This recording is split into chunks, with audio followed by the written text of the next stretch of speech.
Representative Alexandria Ocasio-Cortez, in speaking with these dirty energy CEOs, wanted to focus on a very important part of this process. A lot of them are talking about the fact that these companies are involved in lobbying and all that, but now is a crucial moment where we have the reconciliation bill. In theory, it could have done a lot that has to do with energy production and those sorts of things, and a lot was weeded out. And we know that lobbying was a big part of why that happened. So here she is talking about that coordination between industry and some of the so-called moderates. Have you participated in any calls with members of Congress throughout this process of reconciliation and infrastructure? I have. You have. Are political donations ever discussed during your calls with members of Congress? No, they're not. That might even be true, Brett.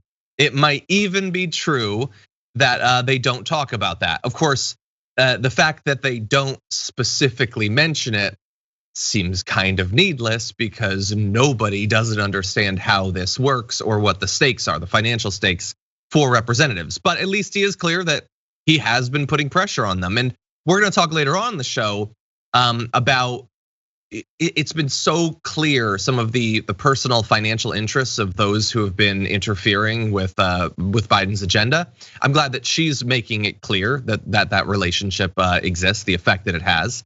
I wish that more of the talk about this was focused on that rather than just on dollar amounts or the sort of Game of Thrones style back and forth about different factions fighting and all of that.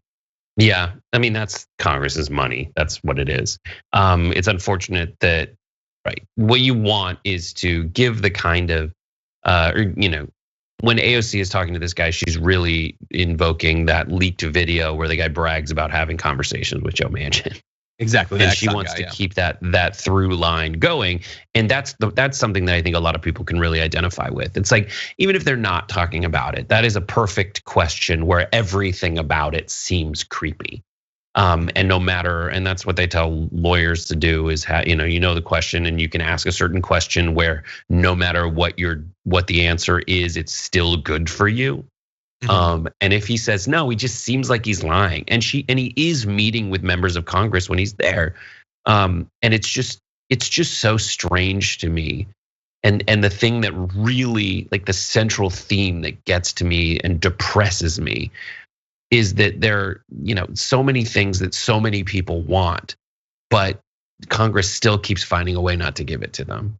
And the reason is that they'd rather give those taxpayer funded subsidies to the people who give back with campaign donations rather than the people who give back with votes.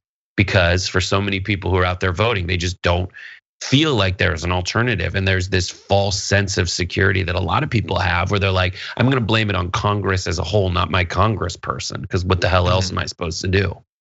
Yeah, 100%. Yeah, and especially in certain cases like it.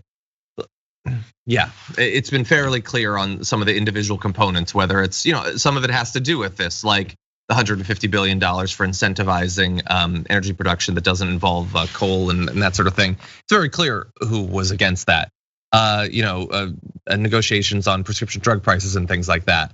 And that's why we've tried to make sure that people know, where those interests lie. It's not the only people that had an effect, and it's harder to identify the lobbyists, but we need people to understand this process, and unfortunately, the media has kicked up a lot of sand, a lot of dust. It's been hard for some people, I'm sure, to follow it. You see the polls of how much people know about this process, and it is shockingly low considering it's been the biggest domestic news story for like a solid 3 months. But see what happens.